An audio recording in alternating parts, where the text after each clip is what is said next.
மாவீரன் ரஃபேலே, உலகெங்கும் ஜெபமாலை பக்தி பரவ உதவி செய்யுங்கள். மரியே வாழ்க. ஜெபமாலையின் கருவூலம் என்ற நூலில் 4வது பாகத்தில் 85வது புதுமை. இப்போ நீங்கள் தெரிஞ்சுக்க போகிற புதுமை ஒரு சூப்பரான புதுமை. ஒரு பெரிய பணக்காரங்க ஒருத்தவங்க இருந்தாங்க. அவர் என்ன பண்ணுறாரு, அவர் வீட்டிலே ஒரு கோயில் கட்டுறாங்க. மாதாக்காக ஒரு வீட்டிலே ஒரு கோயில் கட்டுறாங்க. நைட்டில் தூங்கும் போது பகல் ஃபுல்லாக எப்போ பார்த்தாலும் அடிக்கடி வந்து அந்த கோயிலில் போயிட்டு, அவர் வீட்டில் கட்டின கோயிலில் போயிட்டு மாதாவை போயிட்டு வணங்கிட்டு வருவாங்க. அங்கேயே ரொம்ப நேரம் அவர் இருந்துருவாங்க. அவங்களுக்கு ரொம்ப பிடிச்ச இடம். அதே மாதிரி சில நேரத்தில் என்ன பண்ணுவாங்க, நைட்டில் தூங்கும் போது திடீர்னு எழுந்து போயிட்டு மாதாவை பார்க்கறதுக்காக அந்த கோயிலுக்கு போயிடுவாங்க. அந்த மாதிரி இருந்தாங்க. இவங்க ஒய்ஃப் என்ன பண்ணுறாங்க, நீங்கள் நடுராத்திரியில் எழுந்து எங்கே போகிறீங்க அப்படின்னு சொல்லி இவங்களை கேட்குறாங்க. இவர் உடனே கோயிலுக்கு போனேன், தேவதாயை பார்த்தேன்னு சொல்லி ஒரே வார்த்தையில் முடிச்சிருக்கலாம். அதுக்கு பதிலாக என்ன சொல்லிட்டாங்கன்னா, இந்த உலகத்திலேயே மிக்க மகிழ்ச்சி தரும் ஒரு பெண்ணை நான் பார்த்தேன். அவர்களுக்கு என்னுடைய இதயத்தையே நான் கொடுத்துட்டேன். அவர்களை நேசிக்கிறத மட்டும் நான் நிறுத்துறதுக்கு பதிலாக நான் செத்தே போயிடலாம். நீயும் அவங்கள நேசித்தா என்னை இன்னும் அதிகமாக நேசிக்க சொல்லுவீங்க அப்படின்னு சொல்லிட்டு ஒரு விடுகதை மாதிரி சொல்லிட்டாரு. அவங்க ஒய்ஃப் வந்து புரிஞ்சிக்கல, அது தேவதாய் தான் இவங்க சொல்கிறதுன்னு சொல்லி புரிஞ்சிக்காமல் வேறு ஏதோ ஒரு பெண்ணை பார்க்க போகிறாங்க, நம்மளை விட்டுட்டு வேறு யார் மேலேயோ இவர் ரொம்ப அன்பு செலுத்துகிறாங்க அப்படின்னு ரொம்ப கோபமாக இருந்தாங்க. அடுத்த நாள் நைட்டும் திடீர்னு இவர் காணோம்.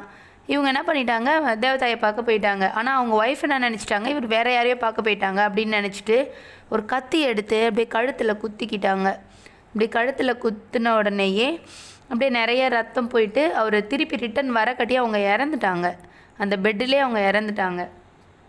அவர் வந்து பார்த்துட்டு அவங்க ஒய்ஃப் வந்து இப்படி கத்தியால் குத்தி இறந்து கிடக்கிறத பார்த்துட்டு, நிறைய ரத்தம் ஃபுல்லாக போனதை பார்த்துட்டு அப்படியே என்ன பண்ணுறாரு, அப்படியே கதவை சாத்திட்டு திருப்பிட்டு போகிறாங்க. திருப்பி அதே அவர் கட்டியிருந்த அந்த கோயிலுக்கு போயிட்டு தேவதாயிட்ட போயிட்டு அம்மாட்ட பயங்கரமாக அழுகுறாங்க. அழுது, அம்மா என் வேதனையை பாருங்கள், நீங்கள் என் துயர் களையவில்லை என்றால் நான் யாரிடம் போவேன்?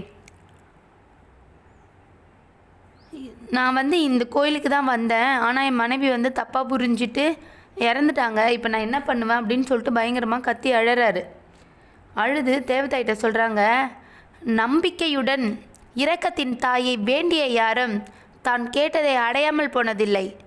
அதனால் நான் உங்ககிட்ட எது நம்பிக்கையோடு கேட்டோம் நீங்கள் வந்து கொடுக்காமல் இருக்கிறது போல் இருக்க மாட்டீங்க.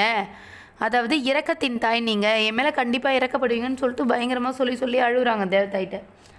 கொஞ்ச நேரத்திலே பார்த்தா ஒரு பணிப்பெண் வந்து, ஐயா உங்களை வந்து உங்கள் மனைவி கூப்பிட்றாங்க அப்படின்னு சொல்கிறாங்க. இவரால் நம்பவே முடியல, நம்ம மனைவி தான் இறந்துட்டாங்களே. உடனே அவர் சொல்கிறாரு, திருப்பி இன்னொரு முறை போயிட்டு பாருமா, அம்மா தான் கூப்பிட்றாங்களா என்ன, இன்னொரு முறை போய் பாருமா அப்படின்னு சொல்கிறாங்க. திருப்பியும் போய் அந்த பார்த்துட்டு எஜமானி அம்மா தான் கூப்பிட்றாங்க உங்களை அப்படின்னு சொன்னோன்னே ரொம்ப சந்தோஷமாக வராரு. பார்த்தா அவங்க மனைவி வந்து உயிரோடு இருக்காங்க, அந்த ரூம்லேயே உயிரோடு அமர்ந்திருக்காங்க. உடனே அவங்க சொல்கிறாங்க, தேவதாய் உங்களுடைய வேண்டுதலால் தான் தேவதாய் என்னை காப்பாற்றினாங்க.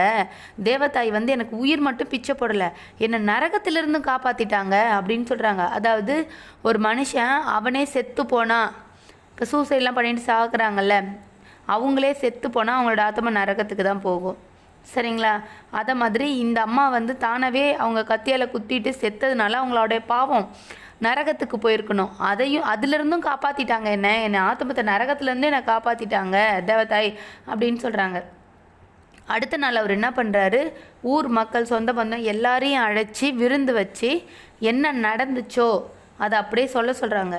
அந்த அம்மா சொல்லிவிட்டு எல்லார்கிட்டையும் அந்த கத்தியால் அவங்க குத்துனாங்கல்ல காயம், அந்த காயத்தையும் காட்டுறாங்க. இதோ பாருங்கள், நேற்று நான் கத்தியால் குத்தி செத்து போன காயம் அப்படின்னு காயம் தேவதாய் தான் எனக்கு உயிர் பிச்சை கொடுத்தாங்க, நரகத்துலேருந்து என்னை சேர்த்து காப்பாற்றிருக்காங்கன்னு சொல்லி அந்த காயத்தையும் ப்ரூஃபாக காட்டுறாங்க.